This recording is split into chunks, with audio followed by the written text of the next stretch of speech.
बिस्मिल्लाहिर्रहमानिर्रहीम सल्लल्लाहु अलैहि वसल्लम। अस्सलाम वालेकुम क्लास 8। उम्मीद है आप सब खैरियत से होंगे। आज हम करेंगे यूनिट 6 की एक्सरसाइज 6.9 के क्वेश्चन नंबर 3 के थर्ड एंड फोर्थ पार्ट को। इससे कबल हम प्रीवियस वीडियोस में एक्सरसाइज 6.9 के question number 1, question number 2 and question number 3 के फर्स्ट एंड सेकंड पार्ट तक डिटेल से इन तमाम क्वेश्चंस को डिस्कस कर चुके हैं। इनके लिंक मैंने डिस्क्रिप्शन में दे दिए हैं, आप इनसे रिलेटेड भी लेक्चर ले सकते हैं। एक्सरसाइज 6.9 के क्वेश्चन नंबर 3 की जानिब चलते हैं। क्वेश्चन नंबर 3 है find the solution set by using the method of cross multiplication. तो हमें सॉल्यूशन सेट फाइंड करना है और जिस मेथड को यूज़ करना है वो है क्रॉस मल्टीप्लिकेशन। अब यहाँ पे हमारे पास दो इक्वेशंस हैं, तो हम इसको इक्वेशन 1 का नेम दे लेते हैं और इसको इक्वेशन 2 का नेम दे लेते हैं। अब क्रॉस मल्टीप्लिकेशन मेथड में हमें क्या करना होता है, सबसे पहले इक्वल के इस साइड में हमें ज़ीरो रिक्वायर होता है। तो यहाँ ऑलरेडी दोनों इक्वेशन में इक्वल के इन साइड्स पे ज़ीरो ज़ीरो मौजूद है, तो हमें इसके लिए कुछ भी करने की ज़रूरत नहीं है। अब हमें क्या करना है, सबसे पहले x के कोफिशिएंट को लिखना है। x का कोफिशिएंट यहाँ पे है 2, तो हम यहाँ पे लिखेंगे 2। फिर हमें y का कोफिशिएंट लिखना है जो कि है -9। हमने साइन को भी साथ में लिखना होता है। अगर प्लस का साइन हो तो उसको साथ में नहीं लिखा जाता, जबकि अगर माइनस का साइन हो हमारे पास तो उसको लिखा जाता है। उसके बाद हमें कांस्टेंट टर्म लिखनी है जो कि है 10। इन्हीं को हमें दोबारा रिपीट करना है। पहले हमें x के कोफिशिएंट को लिखना है जो कि 2 है, फिर हमें y के कोफिशिएंट को जो कि -9 है, और फिर हमें कांस्टेंट टर्म को जो कि 10 है। ये हमने फर्स्ट इक्वेशन के लिए किया है। अब हमें सेकेंड इक्वेशन के लिए भी इसी तरह करना है। पहले हमें x के कोफिशिएंट को जो कि 3 है, फिर हमें y का कोफिशिएंट जो कि -5 है, फिर हमें कांस्टेंट टर्म जो कि -10 है। फिर हमें इन्हीं को रिपीट करना है। पहले हमें x के कोफिशिएंट को जो कि 3 है, फिर हमें y के कोफिशिएंट को जो कि -5 है, और फिर हमें कांस्टेंट टर्म को जो कि -10 है। अब हमें क्या करना होता है, ये जो हमारे पास इन साइड्स पे वैल्यूज़ होती हैं, ठीक है, सबसे इस तरफ और यहाँ से इस तरफ, ठीक है, इनके लेफ़्ट साइड में हमारे पास और राइट साइड में ये जो टर्म्स होती हैं इनको हमें इग्नोर कर देना होता है, और ये जो बिटवीन वाली वैल्यूज़ होती हैं इनको सॉल्व करना होता है। यहाँ पे बिटवीन में हमें x लिखना है, इन दोनों के बिटवीन में हमें y लिखना है, और इन दोनों के बिटवीन में हमें 1 लिखना है। ठीक है, ये मेथड है क्रॉस मल्टीप्लिकेशन मेथड से सॉल्यूशन सेट फाइंड करने का, कि हमें सबसे पहले x y कांस्टेंट टर्म के कोफिशिएंट्स है, x y और कांस्टेंट टर्म के कोफिशिएंट लिखने के बाद जो साइड्स पे हमारे पास टर्म्स होती हैं उनको इग्नोर कर देना होता है, और जो बिटवीन वाली टर्म्स होती हैं उनमें हमें यहाँ इन दोनों वैल्यूज़ के बिटवीन में x, इन दोनों के बिटवीन में y और इन दोनों के बिटवीन में 1। ठीक है, अब हमें क्या करना है, यहाँ पे ये जो हमारे पास x है इसको हमें यहाँ पे लिख लेना है x, और इसके नीचे डिवाइड का साइन यूज़ करना है, और ये जो -9 है इसको -10 के साथ मल्टीप्लाई करना है, और ये जो -5 है इसको हमें इस 10 के साथ मल्टीप्लाई करना है। तो ये क्रॉस बन जाता है, इस वजह से इसे क्रॉस मल्टीप्लिकेशन मेथड कहा जाता है। तो -9 को मल्टीप्लाई करेंगे -10 से, -9 मल्टीप्लाई -10, और इनके बिटवीन में माइनस का साइन यूज़ किया जाएगा। ठीक है, जब हमने -9 को -10 के साथ मल्टीप्लाई करके सेकंड मल्टीप्लिकेशन करनी है तो बिटवीन में माइनस का साइन यूज़ करेंगे। अब -5 को मल्टीप्लाई करेंगे 10 के साथ, -5 मल्टीप्लाई बाय 10, यहाँ पे इक्वल का साइन यूज़ करेंगे, और अब हमें y की तरफ आ जाना है। ठीक है, तो हम ऊपर न्यूमरेटर में y लिखेंगे, डिवाइड का साइन यूज़ करेंगे, और y के लिए क्या करेंगे, इस 10 को मल्टीप्लाई करेंगे 3 के साथ, और इस -10 को मल्टीप्लाई करेंगे 2 के साथ। ठीक है, तो 10 मल्टीप्लाई आ जाएगा 3, बिटवीन में माइनस का साइन, और -10 मल्टीप्लाई आ जाएगा 2। ये जो हम मल्टीप्लिकेशन कर रहे हैं इनको हम ब्रैकेट्स में यूज़ करके लिखेंगे, और फिर हमें इक्वल का साइन यूज़ करना है, और अब हमें ऊपर लिखना है न्यूमरेटर में 1 और डिवाइड, ये जो 1 है। ठीक है, पहले हमें x ओवर लिखा, फिर हमने y ओवर, और अब हमें 1 ओवर लिखना है। अब 1 ओवर में हमें क्या करना है, ये जो हमारे पास 2 है इसको -5 से मल्टीप्लाई, और ये जो 3 है इसे -9 से मल्टीप्लाई। तो 2 को मल्टीप्लाई करेंगे -5 से, 2 मल्टीप्लाई -5, बिटवीन में माइनस का साइन, और 3 मल्टीप्लाई -9।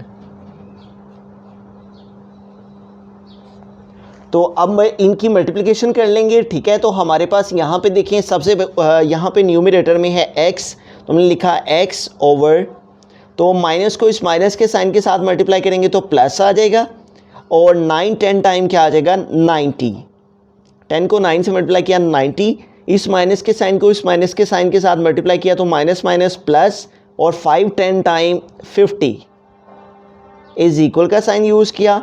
यहाँ पे आ गया y ओवर, यहाँ पे भी 10 3 टाइम क्या आ जाएगा 30, और इस माइनस के साइन को ब्रैकेट मीन मल्टीप्लाई, इस माइनस के साइन को इस माइनस के साइन के साथ मल्टीप्लाई करेंगे प्लस हो जाएगा, और 10 2 टाइम 20 आ जाएगा।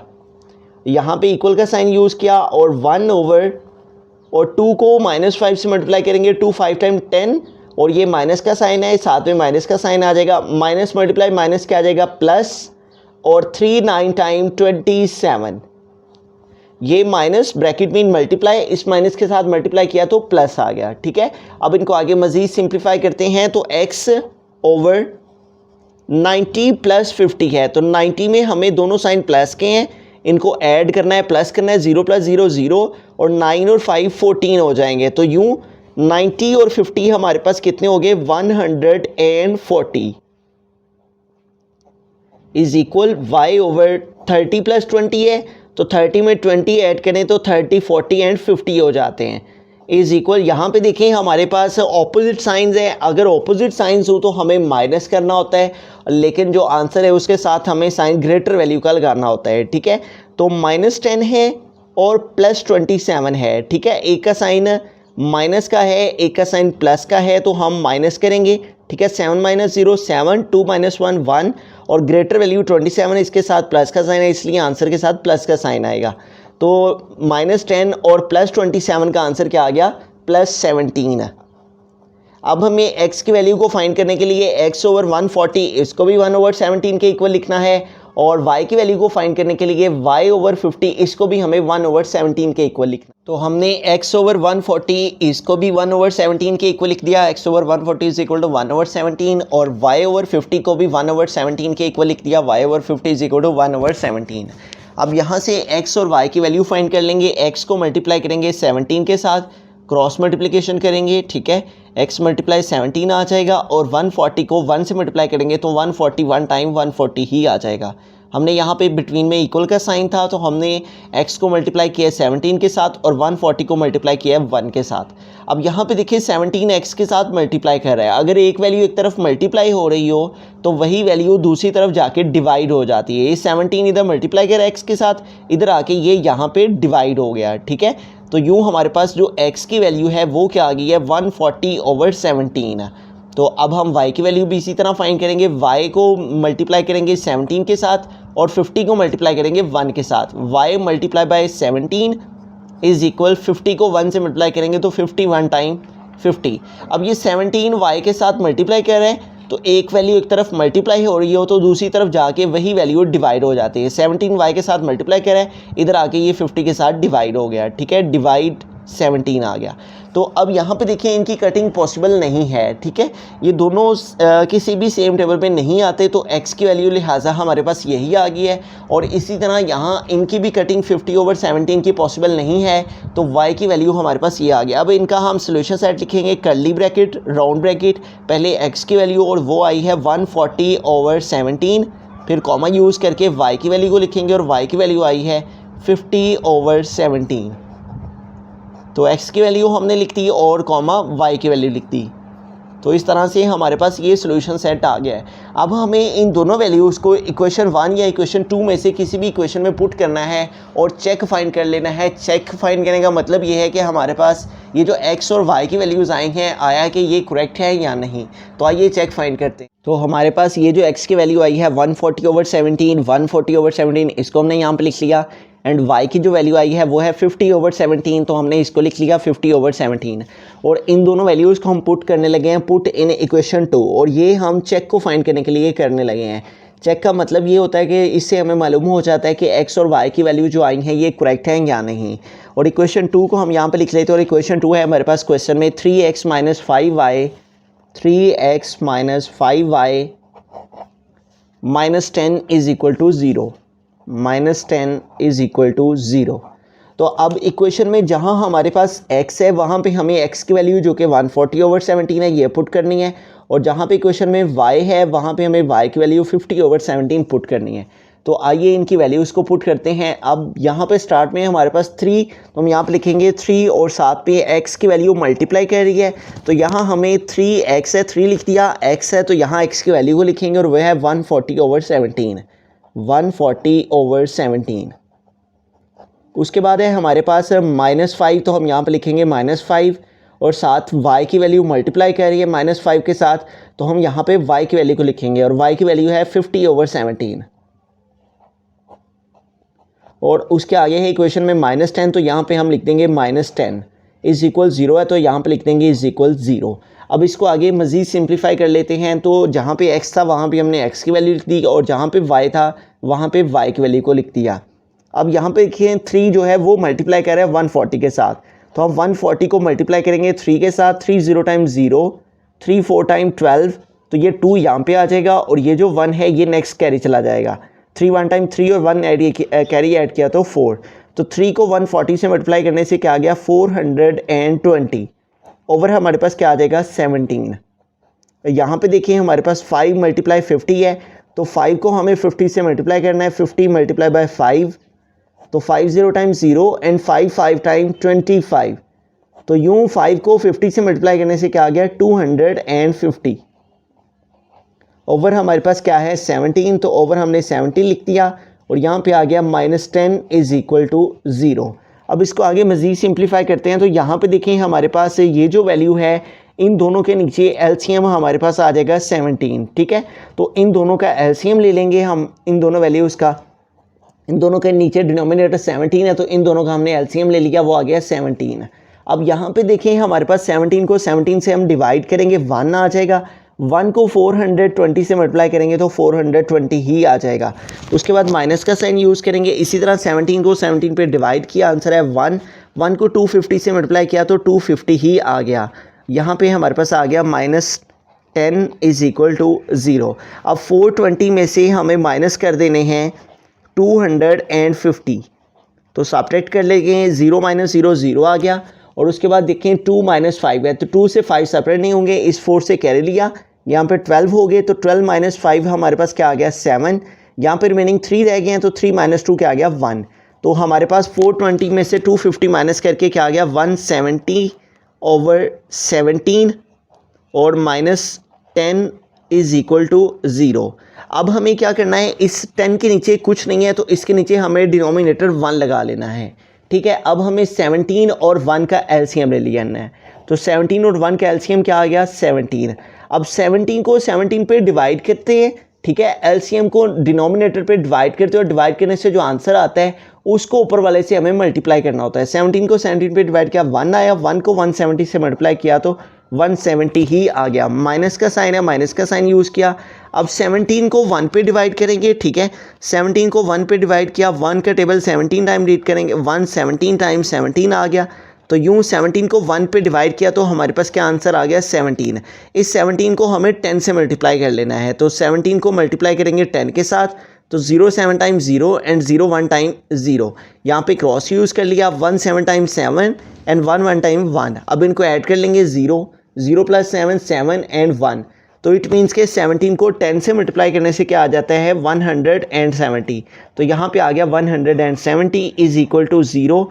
अब हमने 170 से 170 माइनस किया तो आंसर हमारे पास आ गया 0/17 इज़ इक्वल टू 0। अब 0 को 17 पे डिवाइड करेंगे तो 0 ही आ जाएगा, तो 0 इक्वल आ गया 0। तो लेफ़्ट हैंड साइड इस तरह हमारे पास इक्वल आ गई राइट हैंड साइड के, जिससे ये बात वाज़िया हो गई, our solution set is correct. तो हम यहाँ पे लिख देंगे so solution set is correct,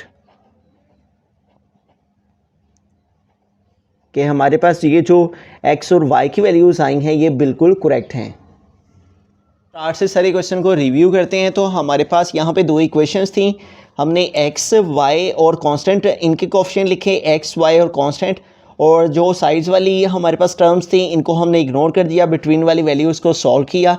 तो इस तरह हमारे पास x y और 1 ओवर में वैल्यूज़ आ गई। इस वैल्यू को भी हमने इसके इक्वल लिखा और y की वैल्यू को भी 1/17 के इक्वल लिखा। इस तरह x और y की वैल्यूज़ आ गई, ये हमारे पास x की वैल्यू और ये y की वैल्यू। इन दोनों को फिर हमने इक्वेशन नंबर 2 में पुट किया चेक को फाइंड करने के लिए, ठीक है। इक्वेशन 2 में पुट करने से हमारे पास इसको सॉल्व करने से लेफ्ट हैंड साइड को सॉल्व करने से आंसर राइट हैंड साइड के इक्वल आ गया। तो इस तरह हमें मालूम हो गया कि ये जो हमारे पास सोल्यूशन सेट आया हुआ था बिल्कुल करेक्ट था। बिस्मिल्लाहिर्रहमानिर्रहीम, फोर्थ पार्ट के नेम चलते हैं। तो फर्स्ट इक्वेशन को हम इक्वेशन 1 का नेम दे लेंगे और सेकंड इक्वेशन को इक्वेशन 2 का नेम दे लेंगे। अब यहाँ पे देखिए हमें सबसे पहला स्टेप क्या होता है कि हमें राइट साइड में इक्वल के इस तरफ जो है वो ज़ीरो लेके आना होता है, ठीक है। तो यहाँ ऑलरेडी 0 0 मौजूद है, तो अब हमें इनके कोफिशिएंट को लिख लेना है। पहले हमें x के कोफिशिएंट को लिखना है जो कि 5 है, फिर हमें y के कोफिशिएंट को, यहाँ पे y का कोफिशिएंट शो नहीं हो रहा, अगर शो ना हो रहा हो तो उसका कोफिशिएंट 1 होता है। उसके बाद हमारे पास कांस्टेंट टर्म है -56, ठीक है। इन्हीं स्टेप्स को हमें दोबारा रिपीट करना है। पहले हमें x के कोफिशिएंट को जो कि 5 है, फिर हमें y का कोफिशिएंट जो कि 1 है, और फिर हमें कांस्टेंट टर्म जो कि -56 है। ये तो हो गई हमारी फर्स्ट इक्वेशन के कोफिशिएंट्स है। अब हमें सेकंड इक्वेशन में भी इन तमाम के कोफिशिएंट को लिखना है। x का कोफिशिएंट यहाँ पे 1 है, अगर शो ना हो रहा हो तो उसका कोफिशिएंट 1 होता है। y का कोफिशिएंट 18 है और कांस्टेंट टर्म का कोफिशिएंट -29 है। इन्हीं स्टेप्स को हम दोबारा रिपीट करेंगे। पहले x का कोफिशिएंट जो कि 1 है, फिर y का कोफिशिएंट जो कि 18 है, और फिर कांस्टेंट टर्म जो कि -29 है। अब लास्ट वाली ये जो हमारे पास टर्म्स होती हैं इनको हमें इग्नोर कर देना होता है, ठीक है। और बिटवीन वैल्यूज़ में हमें क्रॉस मल्टीप्लिकेशन मेथड को यूज़ करना होता है। इन दोनों वैल्यूज़ के बिटवीन में यहाँ पे हमें x लिख लेना है, इन दोनों के बिटवीन में हमें y, और इन दोनों के बिटवीन में 1। अब सबसे पहला स्टेप ये है कि हमें x ओवर x डिवाइड, और x के लिए हमें इस 1 को इस -29 से मल्टीप्लाई करना है और इस 18 को -56 से, ठीक है। पहले 1 को -29 से मल्टीप्लाई करेंगे, 1 मल्टीप्लाई -29, बिटवीन में माइनस का साइन यूज़ किया जाता है। फिर 18 को मल्टीप्लाई करेंगे -56 से, 18 मल्टीप्लाई -56। अब यहाँ पे हमें इक्वल का साइन यूज़ कर लेना है और अब हमें y के साथ लिखना है y ओवर। अब y के लिए हमारे पास यहाँ पे -56 को हम 1 के साथ मल्टीप्लाई करेंगे और इस -29 को 5 के साथ मल्टीप्लाई करेंगे। इस तरह क्रॉस मल्टीप्लिकेशन मेथड हो जाएगा। -56 को 1 से मल्टीप्लाई, -56 मल्टीप्लाई बाय 1, ब्रैकेट में मल्टीप्लाई, बिटवीन में माइनस का साइन, और -29 को 5 से मल्टीप्लाई, -29 मल्टीप्लाई बाय 5। अब यहाँ पे इक्वल का साइन यूज़ करेंगे और यहाँ पे 1 ओवर आ जाएगा।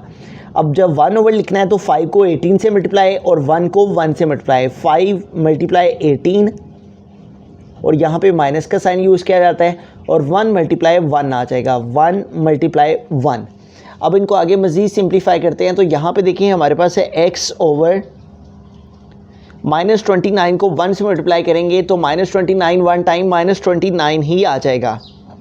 और यहाँ पे देखिए minus bracket mean multiply, minus को इस माइनस से मल्टीप्लाई किया तो माइनस को माइनस से मल्टीप्लाई करने से हमारे पास क्या आ गया, प्लस। अब हमें 56 को मल्टीप्लाई करना है 18 के साथ, ठीक है। तो 56 को 18 से मल्टीप्लाई करते हैं, 56 मल्टीप्लाई बाय 18। तो पहले हम 8 के साथ मल्टीप्लिकेशन करेंगे, ठीक है। तो 8 6 टाइम 48, तो यहाँ पे 8 आ गया, 4 कैरी चला गया, 8 5 टाइम 40, और 40 में 4 कैरी ऐड किया तो 44। अब यहाँ पे हमें क्रॉस यूज़ कर लेना है और आप 1 के साथ मल्टीप्लिकेशन करेंगे, 1 6 टाइम 6 एंड 1 5 टाइम 5। अब इनको ऐड कर लेंगे, प्लस कर लेंगे, तो यहाँ पे देखिए हमारे पास 8 आ गया, 4 और 6 10, तो यहाँ पे 0 आ गया, 1 कैरी चला गया, 4 और 5 और 5 10, तो यूँ हमारे पास क्या आ गया, 1008, ठीक है। इन दोनों की मल्टीप्लिकेशन से हमारे पास 18 को 56 से मल्टीप्लाई करने से हमारे पास क्या आ गया, 1008। तो यहाँ पे हम लिख देंगे 1008 इज़ इक्वल का साइन है। उसके बाद है हमारे पास नेक्स्ट टर्म y, तो y को यूज़ किया ओवर 56 को 1 से मल्टीप्लाई करेंगे तो -56 1 टाइम -56 आ गया। उसके बाद हमें क्या करना है, इस माइनस के साइन को मल्टीप्लाई करना है माइनस के साइन के साथ, तो माइनस मल्टीप्लाई माइनस क्या आ जाएगा, प्लस। और अब हमें 29 को मल्टीप्लाई करना है 5 के साथ, तो 29 को 5 से मल्टीप्लाई करके देखते हैं क्या आता है। तो 29 की 5 से मल्टीप्लिकेशन करते हैं तो 5 9 टाइम 45, तो 45 का 5 है यहाँ पे लिखेंगे, और ये जो 4 है ये कैरी चला जाएगा, 5 2 टाइम 10, और 10 में 4 ऐड करेंगे तो 14। तो यूँ 29 को 5 से मल्टीप्लाई करने से क्या आ गया, 145। अब यहाँ पे हमें इक्वल का साइन यूज़ करना है और नेक्स्ट हमारे पास क्या है 1, तो यहाँ पे आ गया 1 ओवर। अब हमें 5 को मल्टीप्लाई करना है 18 के साथ, ठीक है। तो 18 को 5 से मल्टीप्लाई करते हैं और देखते हैं क्या आता है। 18 मल्टीप्लाई बाय 5, तो 5 8 टाइम 40, तो ये 0 यहाँ पे आ जाएगा और ये जो 4 है ये नेक्स्ट कैरी चला जाएगा। 5 1 टाइम 5 और 5 में 4 ऐड किया तो 9। तो यूँ 5 को 18 से मल्टीप्लाई करने से क्या आ जाता है हमारे पास 90। तो इस तरह से यहाँ पे क्या आ गया 90। उसके बाद है माइनस का साइन, तो हमने माइनस के साइन को यूज़ किया, यहाँ पे आ गया माइनस, और 1 को 1 से मल्टीप्लाई किया तो 1 1 टाइम 1। अब यहाँ पे देखिए हमारे पास ऑपोजिट साइंस आ गए हैं, ठीक है। -29 और +1008 है। तो अगर ऑपोजिट साइंस हो तो हमें माइनस करना होता है, ठीक है, और आंसर के साथ साइन ग्रेटर वैल्यू का लगाना होता है। +1008 है और -29 है, एक साइन माइनस का है एक साइन प्लस का है, तो ऑपोजिट साइंस हो तो माइनस किया जाता है। अब इनको माइनस कर लेते हैं। तो यहाँ पे देखिए हमारे पास 8 - 9 है, तो 8 से 9 सेपरेट नहीं होंगे, इस 1 से यहाँ पे कैरी लिया, यहाँ पे हमारे पास 18 हो जाएंगे और 18 से हमें माइनस करने हैं 9, तो 18 से 9 माइनस करने से 9 ही आ जाएगा। यहाँ पे रिमेनिंग 9 रह गया और 9 - 2 हमारे पास 7 आ जाएगा। यहाँ पे रिमेनिंग 9 रह गए हैं तो 9 का 9 ही आ जाएगा। यहाँ से चूँकि कैरी लिया था 1 था, तो यहाँ पे रिमेनिंग 0 रह गया। ग्रेटर वैल्यू 1008 है, उसके साथ प्लस का साइन है, तो यू यहाँ पे क्या आ गया 979, ठीक है। 1008 और इसमें से 29 सेपरेट किए हैं तो 979 आ गया। अब यहाँ पे भी देखिए हमारे पास ऑपोजिट साइंस हैं, ठीक है। तो अगर ऑपोजिट साइंस हो तो हमें माइनस करना होता है 145 और इसका साइन प्लस का है और सेकंड वैल्यू है -56। तो ऑपोजिट साइंस हैं तो हमें माइनस करना है, ठीक है।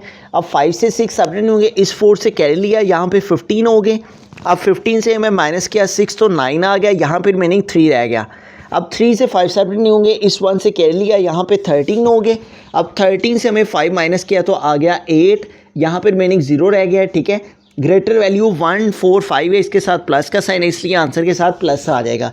तो यूँ 145 और -56, इसका आंसर क्या आ गया 89। तो यहाँ पे आ गया y/89 इज़ इक्वल 1 ओवर, अब 90 - 1 है, तो 90 से 1 माइनस करेंगे तो 89 आ जाएगा, ठीक है। अब हमें क्या करना है, x की वैल्यू को फाइंड करने के लिए x/979 इसको भी इक्वल लिखना है 1/89 के, और y की वैल्यू को फाइंड करने के लिए y/89 इसको भी इक्वल लिखना है 1/89 के। तो x की वैल्यू को फाइंड करने के लिए x/979 इसको भी हमने इक्वल लिख लिया 1/89 के, और y/89 इसको भी हमने इक्वल लिख लिया 1/89 के। अब यहाँ से हम x और y की वैल्यूज़ को ईजिली फाइंड कर लेंगे। तो सबसे पहले यहाँ पे देखिए x मल्टीप्लाई कर रहा है 89 के साथ और 979 मल्टीप्लाई कर रहा है 1 के साथ। यहाँ पे हम क्रॉस मल्टीप्लिकेशन करेंगे, x को मल्टीप्लाई करेंगे 89 के साथ, x मल्टीप्लाई बाय 89 और इज़ इक्वल 979 को 1 से मल्टीप्लाई करेंगे तो 979 ही आ जाएगा। अब यहाँ पे देखिए 89 x के साथ मल्टीप्लाई कर रहा है, अगर एक वैल्यू एक तरफ मल्टीप्लाई हो रही हो तो वही वैल्यू दूसरी तरफ आके डिवाइड हो जाती है। ये वैल्यू इधर मल्टीप्लाई हो रही है, इधर आके ये डिवाइड हो जाएगी। तो यहाँ पे 89 इधर आके डिवाइड हो गया 979 से। अब 979 को डिवाइड कर लेंगे हम 89 के साथ, 979 डिवाइड बाय 89। तो यहाँ पे अगर हम इन 2 नंबर्स को लेते हैं 97 को, तो 89 का टेबल 1 टाइम रीड करें तो 89 1 टाइम 89। अब इसको सेपरेट कर लेंगे, तो यहाँ पे देखिए 7 - 9 है, तो 7 से 9 सेपरेट होंगे, इस 9 से कैरी लिया, यहाँ पे 17 हो गए। 17 - 8 हमारे पास 17 - 9 8 आ जाएगा। यहाँ पर रिमेनिंग 8 रह गया, 8 - 8 0 आ जाएगा। इस 9 को ड्रॉप कर लिया और फिर 89 1 टाइम 89। तो इस तरह से ये वैल्यू कम्प्लीटली तौर पे डिवाइड हो गई। 89 - 89 0 आ गया, तो इट मीन्स के 89 1 टाइम 89 एंड 89 11 टाइम 979। तो हमारे पास x की वैल्यू क्या आ गई है 11। अब हम चलते हैं y की वैल्यू की तरफ। तो यहाँ पे y यहाँ पे भी क्रॉस मल्टीप्लिकेशन करेंगे, y को इस वैल्यू से मल्टीप्लाई किया, y मल्टीप्लाई 89 आ गया और 89 को 1 से मल्टीप्लाई किया तो 89 1 टाइम 89। अब 89 y के साथ मल्टीप्लाई कर रहे हैं, एक वैल्यू एक तरफ मल्टीप्लाई हो रही हो तो दूसरी तरफ जाके डिवाइड हो जाती है। ये वैल्यू y के साथ मल्टीप्लाई हो रही है तो इधर आके डिवाइड हो गई। 89 1 टाइम 89 और 89 1 टाइम 89। तो यूँ y इज़ इक्वल टू हमारे पास क्या आ गया 1, ठीक है। तो इस तरह हमारे पास x की वैल्यू भी आ गई और y की वैल्यू। अब सोल्यूशन सेट लिखेंगे, कर्ली ब्रैकेट यूज़ की, राउंड ब्रैकेट, और x की वैल्यू हमारे पास क्या आ जाएगी 11 और कॉमा y की वैल्यू क्या आ गई है 1। तो यहाँ पे हमने y की वैल्यू को लिख दिया और इसको क्लोज़ कर दिया। अब हमने चेक को फाइंड करना है। चेक को फाइंड करने का मतलब ये होता है कि हमारे पास ये जो x की वैल्यू आई है और जो y की वैल्यू आई है, आया कि ये करेक्ट है या नहीं, ठीक है। तो x की वैल्यू हमारे पास आई है 11, तो हम लिखेंगे x is equal to 11 and y is equal to, y की वैल्यू हमारे पास क्या आई है 1 and y is equal to 1। और इन दोनों को हमने पुट कर देना है, पुट इन इक्वेशन 1 में पुट कर सकते हैं, 2 में पुट कर सकते हैं, हम 1 में पुट कर लेते हैं। और इक्वेशन 1 हमारे पास क्या है उसको हम यहाँ पे लिख लेते हैं 5x प्लस वाई माइनस 56 और इज़ इक्वल टू हमारे पास है 0, तो हमने यहाँ पे लिख दिया is equal to 0। 5x plus y minus 56 is equal to 0। अब इस इक्वेशन में जहाँ पे x है वहाँ पे हमें x की वैल्यू को पुट करना है और जहाँ पे इक्वेशन में y है वहाँ पे हमें y की वैल्यू को पुट करना है। तो आइए वैल्यूज़ को पुट करते हैं। फर्स्ट में है 5, तो यहाँ हमने लिख दिया 5, साथ x की वैल्यू मल्टीप्लाई कर रही है और x की वैल्यू क्या है 11, तो x की प्लेस पे आ गया 11। उसके बाद है प्लस y, तो y की प्लेस पे हमने y की वैल्यू लिखती नहीं है और वो है 1, तो y की प्लेस पे आ गया 1। उसके बाद है माइनस 56, तो यहाँ पे आ गया माइनस 56 इज़ इक्वल टू 0। अब 5 को मल्टीप्लाई करना है 11 से, तो 11 मल्टीप्लाई 5 1 टाइम 5 एंड 5 1 टाइम 5, तो 11 5 टाइम क्या आ गया 55 और प्लस 1 आ जाएगा और माइनस 56 इज़ इक्वल टू 0। अब 55 में 1 ऐड किया तो 55 में 1 ऐड करने से 56 माइनस 56 इज़ इक्वल टू 0। 56 से 56 माइनस करेंगे तो 0 आ जाएगा, 0 इज़ इक्वल टू 0। तो इस तरह से देखें हमारे पास दोनों साइड्स इक्वल आ गई हैं। Left hand side is equal to आ गई है राइट हैंड साइड से, जिससे ये बात प्रूव हो गई है। सो solution set is correct. It means कि जो हमारे पास x और y की वैल्यूज़ आई हैं वो बिल्कुल करेक्ट है। सो सोल्यूशन सेट इज़ करेक्ट।